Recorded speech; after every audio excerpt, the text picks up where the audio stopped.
Sarimihetsika malagasy tsy mahavelona intsony, mila tantsoroka iroborobony. Fifidianana loholona mbola tsy reny anatanterahana azy, aina ny fikasana analava fotoam-piasana. Rarabazy Toliara nosamborina ny kolonely Fanampera, tsy fantatra ny toerana misy azy, mitaky ny fampitsorana azy ny zanaka Toliara. Tsy misy sehatra tsy ilana tolona eto Madagasikara amin'izao fotoan'izao. Mitrosona amin'ny tany sosialim-bahoaka, repotra ny toe-karena, mikorotana ny politika sy ny demokrasia. Nanomboka tamin'ny taona 1770 no tolona ny malagasy, ary tsy mitsahatra izany mandrakandroany. Vao maika anefa, mihamafy ny olana menjady amin'ny firenena sy ny vahoaka malagasy. Tsy vita ny tolona satria profo miharihary ny mahafarany mantra indrindra ny malagasy ary isy tanteraka ankehitriny raha mita amin'ireo repoblika rehetra ny fandimby teto amintsika. Miaina amin'ny fimenomenomana any anelakelatranso isany malagasy ankehitriny ary tratra ny fanjakana ny tanjony. Politika avorenta ny fampantrany ka tsy manana hery entina iohitra na anohitra izany intsony ny malagasy amin'izao, hoy ny fanehoan-kevitra. Tamin'ny 2009 fane zareo ny grevy tamin'ny 13 mai mihinana yaourt Ravalomanana. Nisy vary tany an-trano satria natanjaka ny harikarena tamin'ny président Ravalomanana teo, afaka nividy vary gony, telo gony, 4 gony. Dia ny grevy tamin'ny 13 mai izy sady mihinana yaourt misy any an-trano. Fa tamindray mitoraka aty hitany gara joela zay dia nipotehiny malagasy. Nataony zay fara hidiny ary lasaka ambanitsika zao malemy dia tsy afaka mihetsika. Dia lalaoviny eo. Zay mahavany hoe dia miteny amin'izay ny olona mihetsehana anareo mpanotra, miantso ny mpanotra tsy mihetsika. Dia lasa miteny miaramila amin'izay. Ahoana anareo basinareo reto, nareo ane mandreraka. Zay nampiasainy. Dia tokony eritreritra tsara isika rehetra hoe marina fanontanianao mitolona dia ina ary tolona tao. Ny tolona tao dia tsotra. Reraka sika malagasy mila mieritreritra tsara dia andao avotana ty tantsika ty. Akaiky ny datiny 7 Marsa, daty tokony tsy andalo sy marihina fotsiny, fa ametram-panontaniana ny rehetra hoe izao zava-misy eto amin'ny firenentsika izao ve no antony namonoana ireo razam-betena ka namoizany aina hoy ity mpanao politika ity. Ho avy zao 29 Marsa nasoana tandrazana ny jereny nahafatesany ray aman-drentsika reo taloha dia ho antsika taranaka teorina. Taranaka teorina dia mbola zaony. Zay ny avery koa. Zaho teraky teny tany milevondrano tendroy. Ajaja kelikely aho tany milevondrano tendroy. Bebe aho tany milevondrano antroy. Tanora aho telo milavondrano antroy. Fotsy volo Manuela zao tany milevondrano tendroy. Dia ho zay ihany ainatsika eto. Mila mieritreritra isika malagasy. Andao hiaraka avotana ny tany. Betsaka ny tany afrikana no mandray fanapahan-kevitra rehefa nahatsapa fa tena miteraka fahantrana ny fomba fiasa ny mpitondra tao aminy. Olana eto Madagasikara tsy fahatsapantena na ho an'ny mpitondra izany, na ho an'ny mpanao politika, na ho an'ny mpanaraka ny raharaham-pirenena ary indrindra ny vahoaka malagasy ho hiatrany ny fanazavana. Nahoana antsika tsy maninona ny afrikanina mahavita? Maninona ny kapiten'ny afrikanina mahavita manavitra ny tenany? Tsika betsaka general. Zaho tsy manao zao migreveny general. Zaho tsy manao zao ongandra joela. Fa jereo ny tanindrazana. Jereo no avy ny firenena, na mpanotra anao fomba firenena anao, fomba fanjakana, ahoana ny atafavoaka antsika ty. Mahantra ny malagasy, lalaovin'olona eto tsika, ny arena betsaka. Dia ny sasany ihany mivoky. Dia mieritreritra tsika malagasy. Mieritreritra tsika malagasy zay ihany ny tonga ny 29 Mars dia mitretre eo ihany. Fa laha nifoha reo, nifoha. Tsy ny mpanao politika avy amin'ny fanoherana ihany no tokony ilaza fa mbola tsy vita ny tolona ary mila fanavotana ny Madagasikara fa ny rehetra. Mbola tsy foana hatramin'ny androany manko ny famadihana ireo mpitandrazana sy mpiara-mitolona. Mbola maro ny malagasy no valalabe mandry ara-bakitendry. Vitsy ireo fo, malona ny fahampotena sy ny fanjanana ankolaka mitranga amin'ny sehatra rehetra eto amintsika. Tsy mahagaga arak'izany raha mbola tsy vita ny tolona ho hiatrany ny fanazavana. Saritsarina andrim-panjakana ny anterimeran-doolona eto amintsika. Iarany rehetra mahafantatra fa olon'ny fitondrana avokoa ireo mandrafitra ity andrim-panjakana ity. Izay nambara tamin'ny fotoan'androny fa oravaina ka anaovana universite isam-paritra ny vola tokony olanina aminy. Arak'izany, tsy hisy fanapahan-kevitra miainga amina adihevitra ao amin'ity andrim-panjakana ity fa baiko midina tahaka ny anaovana ny maronisa iny anivony lapan'ny demokrasia. Tsikatra hoy kosa ny kestiora fahatelo teo aloha teo anivony antenimera-pirenena fa efa niomanany fanjakana amin'izao ny anamorana ny fametrahany ny antenimeran-doolona amin'izay itiavany azy. Isan'izany ny fanovanany lalàna ho an'ny fifidianana izay olo-olona. Taona maro lasa izay ho iatrany ny fanazavana. Fantatsika tsara fa ilay fanovanany lalàna mifeny collectivité herintaona lasa zay dia fa misy fironana makany amin'izany fanovana fiomanana ny fanavaozana ny antenimeran-doolona zany. Satria ny antenimeran-doolona dia mpifidy vaventy no tokony hifidy azy. Inona natao mpifidy vaventy? Ny mpifidy vaventy dia olom-boafidy no fidin'ny vahoaka tamin'ny alalan'ny atao hoe suffrage direct. Zany hoe be ny tanàna, ny mpanolotsaina tanàna io, dia ny lehibe ny faritra sy ny mpanolotsaina ny faritra. Reo farafahakeliny, reo mpifidy vaventy. Fa ny zavatra misy tao aminatin'ilay fanovanany lalàna dia na ny mpanolotsaina na ny lehibe ny faritra aza izay novaina ho gouvernora taty aoriana dia lasa fidiana grands électeurs ihany koa. Kanefa io gouverneur io zany raha ny lalàna amin'ny fifidianana antenimeran-doolona ny jerena dia mpifidy vaventy ny olona.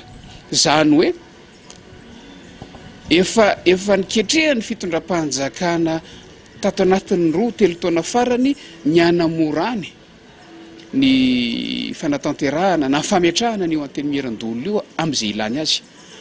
Misy fanotaninana petraka foana ty isaky misy adihevitra momba an'izy io ny amin'ny hoe hatraiza zany ho légitimité ny antenimeran-doolona izay hitsangana manaraka eo.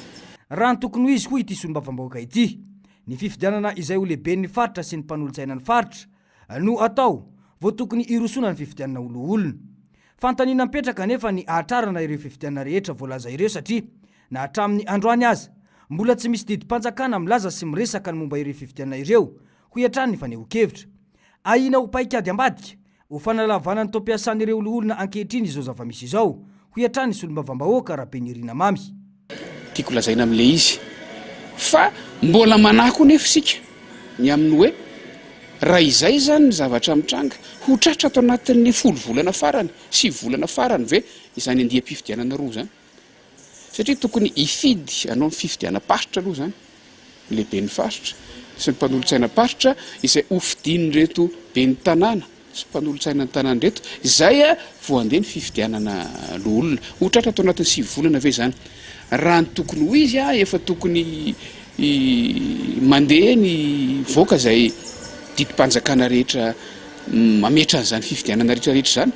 Satria tokony farafahakeliny zany amin'ity enim-bolana voalohany ity tokony ho vita ny fifidianana lehibe ny faritra sy ny mpanolotsaim-paritra mba hahafahana miomana iroso amin'ny fifidianana antenimeran-doolona.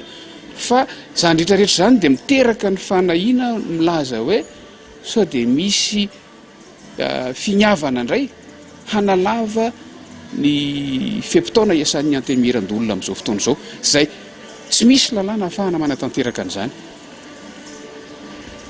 Kanefa raha tanterahana tsy misy tsy complet zany ny collège électoral ny fifidianana l'olona dia tsy ho feno araka ny tokony ho izy no mahandrom-panjakana ara-démocratika an'io androm-panjakana io rehefa avy eo. Ifampizarany sampomba ny fitondrana seza ao amin'ity androm-panjakana ity ankehitriny izay tsy mety amin'izy ireo dia esorona ka nambara fanarary. Ireo metimety amin'ny mpitondra kosa dia asisika sy ampidirina ao eny fa na dia efa nisedra vahoaka kanefa tsy lanim-bahoaka. Manana ny lanjany ny antenimeran-doolona saingy toatrano be mitsangana fotsiny sisa ankehitriny raha ny zava-misy no jereny.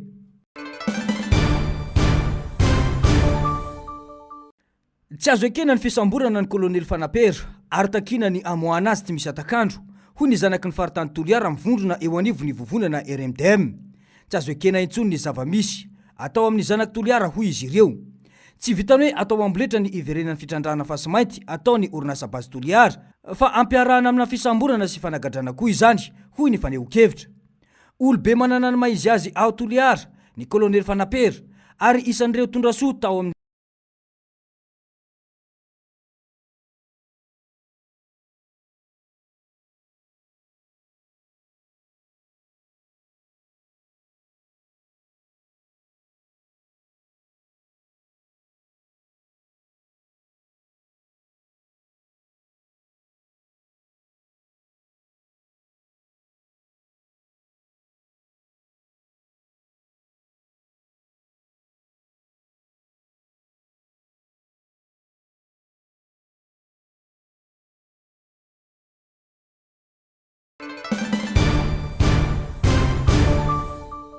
Voasambotra tao Toliara ho mala larobia 4 martsa tolakandro ny kolonely Fanampera isan'ny mpitarika mafana fo amin'ny fanoherana ny tetikasa fitrandrana fasimainty ataony bazy Toliara raha ny vaovao ora vitsy talohany fisamborana ny kolonely Fanampera io no nanao fanambarana ny OMC tany an-toerana fa tsy maintsy andray fepetra amin'ireo olona minima noho ny fihetsiketsehana amin'ny fanoherana ny tetikasa bazy Toliara.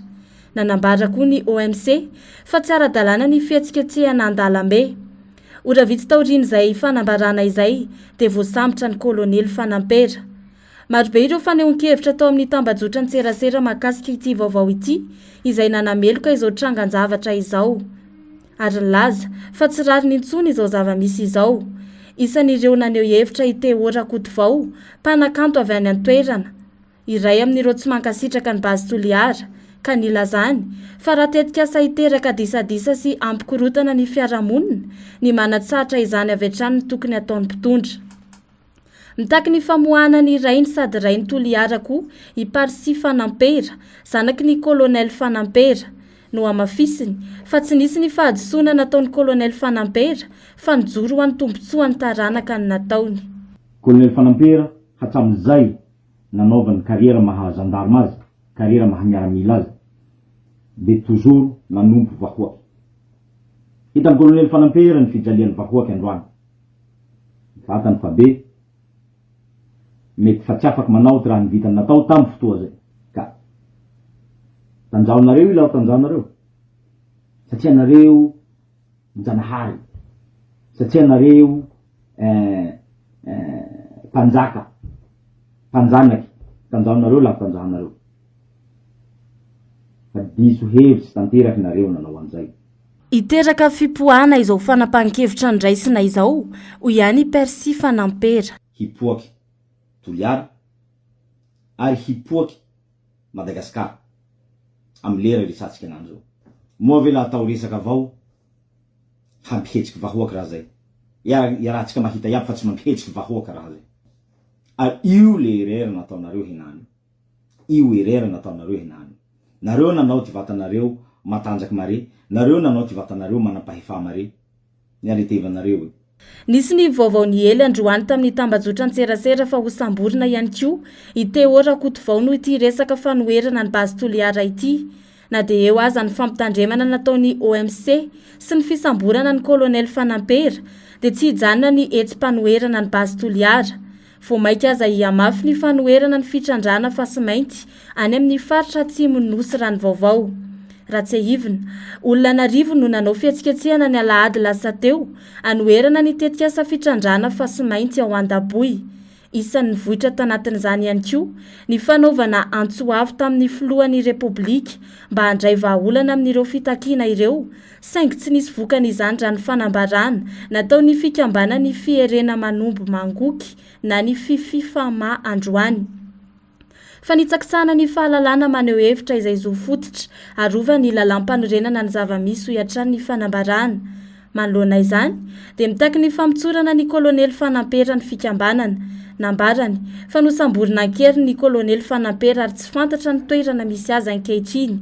Mitaky ihany koa ny fififama ny ampitsaharana ny fanenjehana ireo mpitarika hafa amin'ny hetsika fanoherana ny bazy Toliara ary indrindra mitaky ny amelana ireo mponina aneo hevitra am-pilaminana.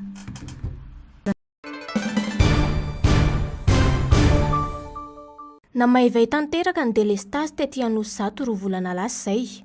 Vokatra izany delestazy izany dia nitapahana ny karaman'retom-piasana orinasa tsy miankina iray satria tapaka ny asa. Tsy nisy vahaolana avy amin'ny mpampiasa namahana ny olana tsy visin'ny herinaratra, fa avy hatrany dia nitapahana ny karaman'ireo mpiasa noho ny fiaton'ny asa vokatry ny fahatapahan'ny herinaratra.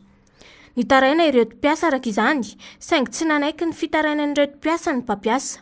Niakatra teny amin'ny inspection de travail araka izany ny raharaha, saingy tsy nahitana vokany izany. Nihitatra any amin'ny fitsarana ny raharaha ka nahazo rary ny retom-piasa. Nolavina ary tsy naken'ny mpampiasa nefa ny didim-pitsarana nanome rary ny retom-piasa ny taky ny zony raha ny fanazavana. Le delestazy nisy fotoana teo amin'ny 2 volana teo ngamba tena namay be dia nitapana tamin'ny karamam-piasa dia tena mivoaka moainy karama dia tsy zaka mpiasa ilay izy dia inona tonga ny fitaraina ny mpampiasa dia tsy nentiny mpampiasa dia mifampizirazira teo dia nandeha ny ara-dalàna nandeha tany amin'ny inspection tsy nahita vahaolona dia tonga tany amin'ny tribonaly rehefa tonga tany amin'ny tribonaly dia namerary ny mpiasa ny tribonaly namoaka didy izy ireo fa tsy azo tapahana amin'ny karamampiasa ny délestage rehefa mivoaka nefa izay didy izay dia tsy narahany mpampiasa le izy fa mbola nitapahany ihany ny karamampiasa ary tao anatin'izay indrindra indray mahatonga ny miverina mitokona ankehitriny mba ho fanajana ilay didy navoaka ny tribonaly satria tsinotsy ny avin'ny zareo zany le didy navoaka ny tribonaly nalefa tany amin'ny inspection du travail ireo atota taratasy saingy tsy nivaly araka ny fehim-potoana ny lana azy hoy ireo mpiasa noho izany tandrevaka izany no mahatonga fitokonana lavareny ataon'ny mpiasa ho hiatrana izy ireo ny olana teraky ny inspection tena mahatonga n'le fitokonanay lafisa lavareny ohatr' izao satria mandefa dossier izahay zay azavaina aloha fa tsy maintsy manaraka procédure manaraka ny atanatohatra rehefa manao zavatra ohatr' izao dia tsy maintsy mandalo amin'ny inspection foana aloha rehefa tonga amin'ny inspection nefa le dossier alefanay dia tazominy ao izahay nefa mba lalana kely ihany hoe raha tonga amin'ny inspection ty taratasy ty dia tokony 48 heures na 24 heures na 72 heures dia mivaly rehefa tsy mivaly anefa izy dia tonga izahay manery ny inspection hoe fa manino ty tsy vahanareo dia tsy mamaly mihitsy zareo dia izao tonga izao efa nanao négociation zay nanao médiation no taratasy dia tsy nanao mihitsy zany ny inspection dia tonga tamin'ny fanaovana PVD siècle zay dia amin'izao PVD grève zao indray dia mbola tsy hay indray zay ho ataony hoe tamin'ny talaty zay nanao an'ity raha ny tena tokony izy zay tokony afaka 48 heures zany tokony hanao négociation indray fanelanyelanana fa tsy mandray an'izay ndraiky izay mihitsy ny talehan'ny inspection de travail tsorona mihitsy zany talehan'ny inspection de travail tsy mandray andraikitra amin'le fanelanyelanana fa miziriziry tsy fantatra zay fifandraisany zareo amin'ny orinasa nahazo rariny ireo mpiasa nisy ny didim-pitsarana ny voaka ny laza fa tsy azon'ny mpampiasa atao ny manapaka ny karaman'ny mpiasa noho ny délestage tamin'ny tandalàna isika ka tokony ampiarina ny lalàna hoy ny randrana syndikaly dia eo zany zay tena mitodika any amin'ny DLC ny any amin'ny gouvernement satria any amin'ny DLC ny amin'ny primature no mendraikitra ny fampiarana ny didy tokony mandray fanapakevitra izy ho anty orinasy ty izy tsy mampiatra didy ohatrany koa misy terany fitsarana satria ny zavatra manahirana dia hoe ho ataon'ny orinasa rehetra lesona ratsy ty zava-misy ato ty hoe ay vekaika tsisy dikany ny didim-pitsarana afaka tsy rarahina ny didim-pitsarana zay no mahatonga anay zany manao an'le fitakiana hoe kose tantandalanytsika dia tokony zany ampiarina ny lalàna ampiarina le didy ahafahan'le mpiasa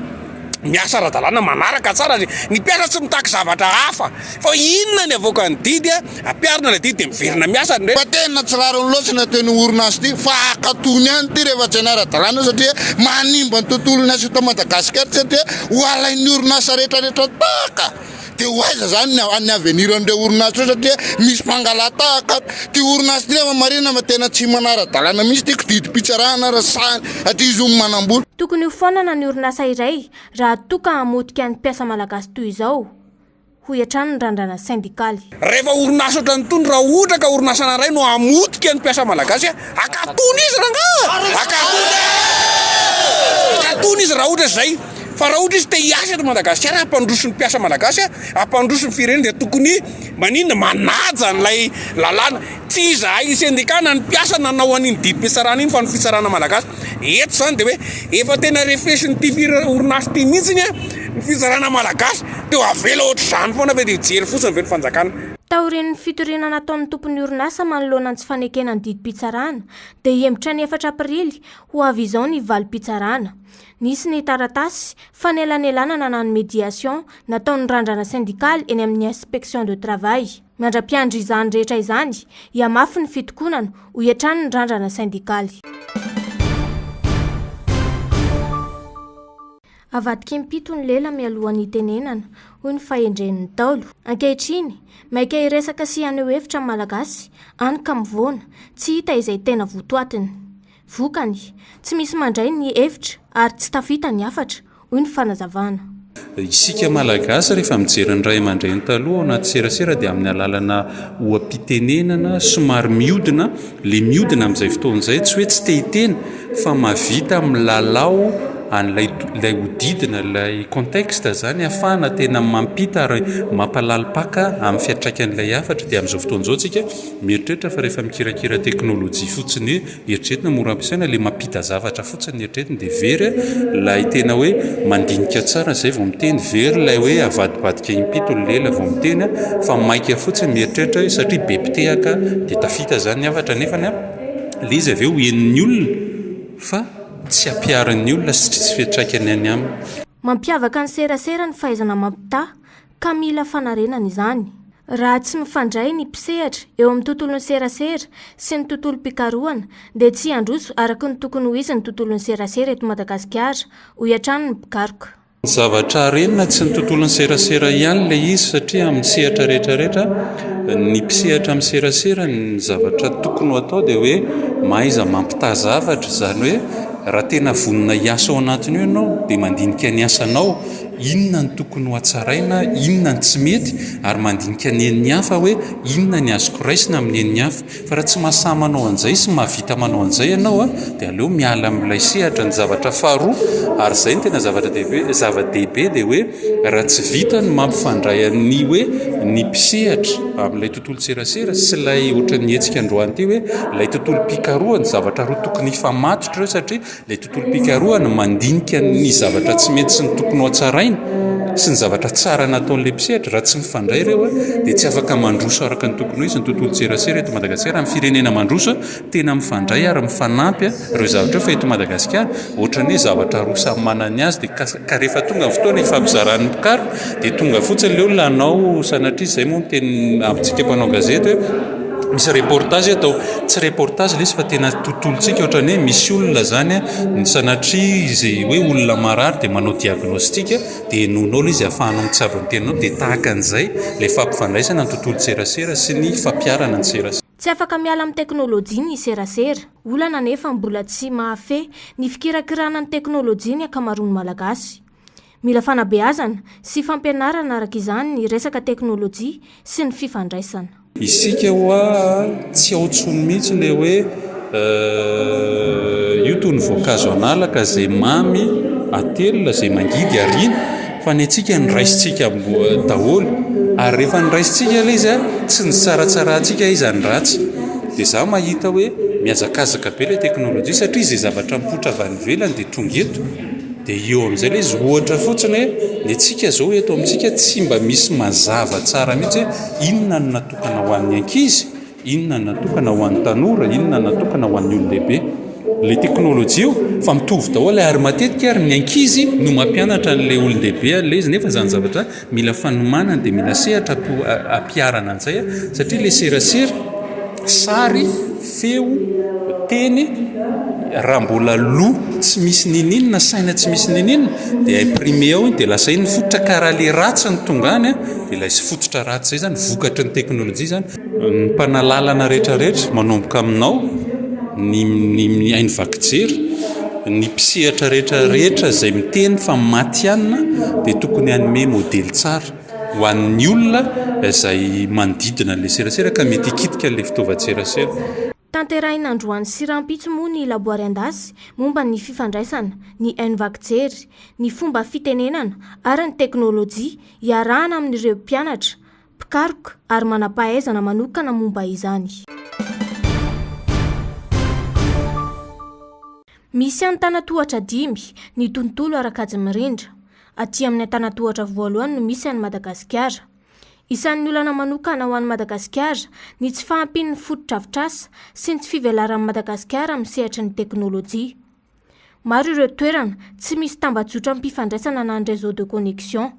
Resin'ireo nosy rahavavy isika amin'izay tontolo Arakajy Mirindra izay, hoy ny sekretera jeneraly ny ministera ny positra sy ny fifandraisan-davitra. Misy ireo toerana mbola ataontsika hoe zone blanche, mbola tsisy connexion na telefony na raha mbola tsisy any na ny data mbola tsy tonga any amin'ny internet zany ny tiako tenenina amin'izany dia ao amin'ny lafiny ireny any anisan'ny mbola taraiky tsika raha ka ohatra fotsiny tsika izao amin'ny firenena etsy ampitatsika etsy nosy Maurice, nosy Rahavavy Maurice dia nosy Rahavavy Maurice efa nahatratra ny atao hoe taux de couverture à 100% an-taniny, tsisy zone blanche any Maurice na dia 2 metatra arany fa tena fiaino tanteraka any itsika mbola tsy nahatratran'izay fa efa miezaka tsika. Tontolo mivoatra isan'andro ny ahitao arakajy mirindra. Mila manaraka izay fivoarana izay i Madagasikara ho iatrany ny fanazavana, mitaky tetikady matipaika maro ny fahafahana manaraka izany. Fantatritsika tsara avy amin'izao fotoana izao fa nalaza be tany amin'ny volana septambra 2024 tany zany hoe iPhone 16 zany. Izao tsika miteny izao fa iPhone 17 sady no mivoaka. Mila manaraka n'izay fivoarana tsy mijanona izay tsika. Tsika eto Madagasikara anisan'ny nalaza taty Afrika hoe napiditra ny 5G voalohany. Fa amin'izao fotoana izao efa sisy geny resaka any ivelany any. Amin'izao fotoana izao itsika nanomboka tamin'ny herintaona napiditra an'izany hoe fampidirana fitaovan-tserasera amin'ny alalan'ny satelita orbital. Fa izao efa satelita lunaire sy martienne no resahana. Mila manenjika an'izany foana tsika ka mila miova foana amin'ny paikaditsika afahantsika manatratra an'izay zavatra izay. Dia izay no ilayntsika aloha fantatritsika hoe aiza misy antsika androany. Andeha tonga dia hitsambikina ve itsika sa andeha hamindra tsirairay mandra-pahatonga antsika any amin'ilay tanjona tena tiantsika tratrarina dia mba ho sangany amin'ny resaka atao arakajy mirindra aty amin'ny Océan Indiana sy aty amin'ny Afrika atsimo Sahara. Tsy azo ialana intsony ny ahitao arakajy mirindra satria efa tafiditra lalina eo amin'ny tontolon'ny zanak'olombelona. Ohatra amin'izany ny finday, ny solosaina sy ireo fitaovan-tserasera isan-karazany. Isy ny ango-kevitra atao manerana ny nosy mikasika ny antontanisa sy ny filan'ny olona any amin'ny faritra tsirairay manoloana ny ahitao arakajy mirindra azona mitondra vahaolana sy manatsara ny zava-misy. Manomboka mahazovana eto amintsika ny sehatry ny sarimihetsika na ny sinema. Tsy ampy anefa ny fanohanana avy amin'ny fanjakana ho amin'ity sehatra ity, indrindra ny arabola sy ny fampitaovana entina manatanteraka an'izany. Raha ny zava-misy mantsy dia miditra faty antoka ireo mpisehatra eo amin'ny tontolo io. Tsanganana sisa fa tsy azo atao antom-pivelomana intsony toy ny taloha ity sehatra ity raha ny fanazavan'ny Findra Randry, mpamokatra sy mpanatotosa horonan-tsary. Anatin'ny sehatra mivarotra aloha zany indrindra tsisy nininona aloha zany zao satria ny DVD fa tsisy projection mo tsipozipozy zay manana film tsara sy satria ny tontolo sarimihetsika anisan'ny mamelona olona be dia be tsy azo adino zay. Dia ny plateforme tiako tenenina zany plateforme iarana amin'ny fanjakana mihitsy edivanao anatin'ilay satria raha mitoy izao mety ho taraiky mihitsy ny sinema indrindra moa zany ny sinema malagasy le mbola tsy dia tena any amin'ilay raitra be moa zany hoe manenjika festival any ivelany manenjika ana sisy. Dia za zany mahita hoe mifanarahana an'ilay teknôlôjia sy ny tontolo iainana amin'izao mihitsy no mety ahafahana mampivoatra an'io. Misy moa miteny hoe film gasy zao hoe film gasy ohatr'izao hoe nefa ilay izy ange miankina fanjifana miankina amin'ny fanohanana amin'ny fanjakana koa raha mazoto izy hoe mbola tsy ampy zany ilay fanohanana dia atongavana amin'izay resaka international zay. Misy teatry amin'ny firenena afrikanina sasany mahazo tosika be zareo anatin'ny tontolon'ny sinema nefa zareo zany raha fari-piainana amin'ny firenena mitovitovy ihany fa izay olona milonao anatiny zany raha ka manao zavatra tsara dia mahazo tosika. Ankoatra ny tantsoroka tsy misy amin'ny fanjakana variana loatra amin'ny any ivelany malagasy, hoy kosa ny faneho-kevitry ny mpilalao sady mpisehatra amin'ny tontolo io. Mila fanovana avy any fotony izay, hoy ny fanamafisana. Voarina satria raha resaka sehatra resam-pirenena efa betsaka ny malagasy tafiditra anatin'izy io. Ary misy sasany sélectionné ohatr'izay dikan'izay zany efa raisiny any ivelany raisiny rehetrarehetra zany malagasy hoe efa ao ana efa mavita zany fa mbola voton'le any ivelany le qualité zay. Ny fanohanana aloha tsy mbola ampy satria manjary lasa mpamokatra zao raisiko ohatra mpamokatra lasa mianto tena. Dia nefa raha tokony izy tokony mizahatra be dia be fanampy eo. Dia ilay fanohanana zany tsy ampy. Izay zany tsy ahavitana lizo hoe ohatra ny ahoana kokoa. Miainaka mivoatra ny tontolon'ny sarimihetsika malagasy, hoy kosa sy Artina, mpilalao sarimihetsika ka mendrika tohanana fa tsy hamavomavoina ho etrany ny fanazavany. Ny sinema malagasy mahita fivoarana be dia be zany indrindra amin'izao iainantsika izao. Tsy hoe rehefa ao anatiny avy dia nahita ny fivoarana kanefa kosa mahatsapa daholo tsika rehetrarehetra fa nivoatra ny sinema malagasy. Tany malagasy hoe mirona. Za zany mahita amin'izao fotoana izao fa mirona bebe kokoa ao anatin'ny sarimihetsika malagasy ny malagasy. Mintsy koa mihitsy ilay fomba filaza malagasy fa za zany dia apetraka hoe film malagasy na hoe sarimihetsika malagasy satria araka izay filaza azy zay tsy hogasigasiantsika le film malagasy fa tena ezahantsika ho asandratra avo ary za efa mahita be deabe mihitsy hoe be deabe ny malagasy amin'izao fotoana zao mirohatra manaraka ny film malagasy. Nanomboka omaly moa ny festival du cinéma malagasy ambom-pionan'ireo mpisehatra sy ireo olona lena amin'ny tontolon'ny sarimihetsika ny ORTM Manosy ifarana ny alahady 3 martsa ho avy izao ity hetsika ity.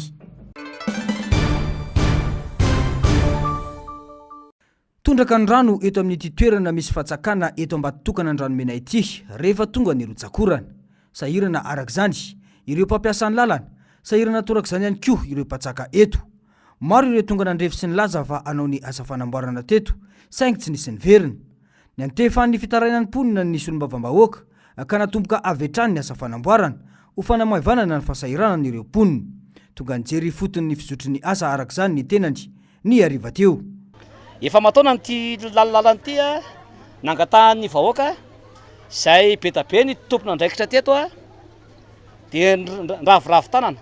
Aitsika efa tokony asan'ny commune urbaine Tananarivo zao asan'ny ben'ny tanàna betabe nefa nandrefy an'ity hatramin'izay fa dia efa nampatenako amin'ny vahoaka na mbatokana Andramena hoe ho ataoko izy ty dia tonga zao ny fotoana le vahoakana Andramena eto ambatokana nanaovana an'izao fotodrafitrasa ny lalakely ny fifezivezen'ny rano fa tsy nanjary mihitsy ny olona zany teto amin'ity faritsy ty ary fatatsika fa vahoaka maro no mandeha amin'ity zany dia teto zany no nanomboana ny asa ary vao vita zany izy ty afaka andro vitsivitsy tsy vitany ty any fa misy lalakely anankiroa zany no natao teto Andramena dia misy koa atsy aparafara zany mba ahafahan'ny vahoaka zany mba miaina tsara satria efa sahirana ny olona ny fotodrafitrasa mbola tsy mandeha amin'ny zerony dia raisiko andraikitra zany mahasolombava-bahoakana na dia tsy asako ary zany dia tsy maintsy natao zany asosy tsara ny Andramena. Zay ny antony. Ny antony faharoa nanaovako an'ity dia teto Andramena no nisy nazahoako vato be indrindra tamin'ny fifidianana solombavam-bahoaka dia normal raha eto Andramena zany ny tsy maintsy atobaka indrindra zany fotodrafitrasa zany akokoatry ny hafa zany manerana ny 130 iafoko tany zay tsy diso anjara satria tao anatin'ny 130 iafoko tany dia 30 foko tany nandresy daholo zany tena koa dia lôzika raha anao asa soa anampy ny vahoaka anao ny fotodrafitrasa zay saza ny vahoaka zany amin'izao fotoana izao. Ankoatra ity asa mandeha ity dia misy ihany koa ny fanamboarana ireo lalankely mitsofoka any anelakelan-trano amin'ity fokotany ity. Asa ho an'ny vahoaka izao ka tsy hitandrona asa sarana na dia tsy andraiky ny solombavam-bahoaka zay zany ho hiatrany ny fanazavana. Tsy ny lalambe sy ny lalankely ihany fa teo ihany koa ny fametrahana ireo jiro mandeha amin'ny masoandro mba hanazavana ny lalana rehetra. Fotodrafitrasa anankitelo zany no natao teto Andramena dia hitantsika fa misy ny lalankely ny canal dia misy koa moa fangatahan'ny vahoaka teo hoe misy curage zay tokony atao dia efa ho atao koa zany zay. Zany zany no midika fa miezaka ny solombavam-bahoaka manakaiky ny vahoaka ary mihaino ny filan'ny vahoaka dia arakaraka le filan'ny vahoaka zany no antanterahana ny fotodrafitrasa sy ny asa sosialy dia afaka andro vitsivitsy zany dia vitsy zao itetika asa eto Andramena zay marihana fa Andramena anisan'ny be olona indrindra ety Ambohimanarina ary anisan'ny olona tena sahirana indrindra dia mendrika na Andramena ngambany mahazo zany fotodrafitrasa zany ahafahan'ny vahoaka zany mifamezivezy milamina ety amin'ity faritra ity. Mampalahelo dia misy tompona andraikitra sasany misandoka hoe nanao an'izao asa zao dia zao mihitsy no akako ao ampanao gazety sy tsika rehetrarehetra hoe aza misandoka tsy nataony teny ao dia zay mihitsy zany mahatonga ana hoe alao mihitsy aty saika hoe amin'ny fanokanana mihitsy vao tonga fa dia alao mihitsy zany no tongotsika zany hoe zao no fotodrafitrasa zay nangatahan'ny vahoaka dia zao zany tsika zany dia manatanteraka azy. Ny asa zay ataontsika rehetra zany ety Ambohimanarina dia misy ny fiara-miasa avy amin'ny partenaire, misy ny siady ary misy koa zany ny vola zay miala amin'ny aty am-paosin'ny tena zany amin'ny fanatetanana ny asa sosialy sy ny fotodrafitrasa reny. Misy masy tena dia manontany hoe ahoana député na fitanao reny asa sosialy sy ny asa apetabe reny dia zay zany no namaleko anazy androany amin'ireo zavatra anankitelo reo zany nahafahantsika miasa ho an'ny fiarahamonina ho an'ny vahoaka ao anatin'izany ary tsika rehefa miasa dia ho an'ny vahoaka rehetra zany no hoannaovana azy fa tsy hoe ho an'ny andehan'olona vitsy na ho andehan'olona zao fa mahazo ny anjara rehetra zany dia manambara fa dia mahazo ny anjara ny daholo ndraiky amin'ny telopolo fokotany eto Ambohimanarina nasa soa io na foto-dravitra azy io. Fisaorana moa no nasetran'ireo mponina an'ity solombavam-bahoaka ity amin'izao fanamboarana ny foto-drafitrasa izay manahirana azy ireo izao. Nilaza ny solombavam-bahoaka fa ity no fanomboana ny asa fanamboarana lalan-kely amty taona ity ary anatanterana izany avokoa ireo fokotany raiky amin'ny telopolo mandrafitra ny boriboritany fahaenina. Miantso ny mponina mba anaja ireo foto-drafitrasa iombonana natao sy napetraka ny tenany satria fananana iombonana izy ireny.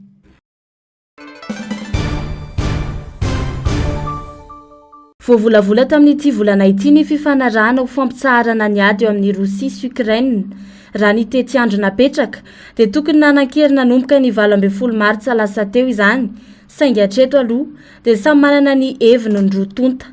Nametraka ny ayay ny Ukrainianina ny amin'izay iseho raha tsy manaja ny teniny ny Rosianina. Andaniny, nametraka ny fepetra ny kory zareo Rosianina ka isan'izany ny fanalefahana ny saziny eo amin'ny sehatra iray isam-pirenena sy ny filazany fa vonina mandrakariva hiatrika ny ady Rosia. Manoloana izany indrindra dia anolotra fanampiana raha tafika amin'ny tentina 2 miliara euro ho an'ny tafika Ukrainianina i Frantsa. Raha nambara ny filoham-pirenena Frantsay Emmanuel Macron maly iray andro melony andraisany la Frantsa ny fiaonana ny tampony iarana amin'ireo firenena 30 vonina ifanampy ho fiarovana ny Ukraine. Nilaza Emmanuel Macron nandritra ny fandraisany fitenenana fa antoky ny fiarovana ny vahoaka voalohany indrindra ny fanamafisana ny tafika Ukrainianina. Izay no antony hanomezana ny fanampiana amin'ny tentina 2 miliara euro. Fitaovana maro entina miady arak'izany natolotry ny firenena Frantsay. Isan'izany ny fitaovam-piadiana nabakabaka toy ny fiaramanidina. Tafiditra ao anatin'ny fanampiana ihany koa ireo fitaovana lehibe famokarana fitaovam-piadiana izay tohanan'ireo orinasa manohana ny Ukraine. Manoloana ireo fanampiana ireo dia nilaza i Volodymyr Zelensky fa misokatra amin'ireo karazana fifanampiana azo iarana amin'ny Eropa ihany koa ny varavaran'ny Ukraine.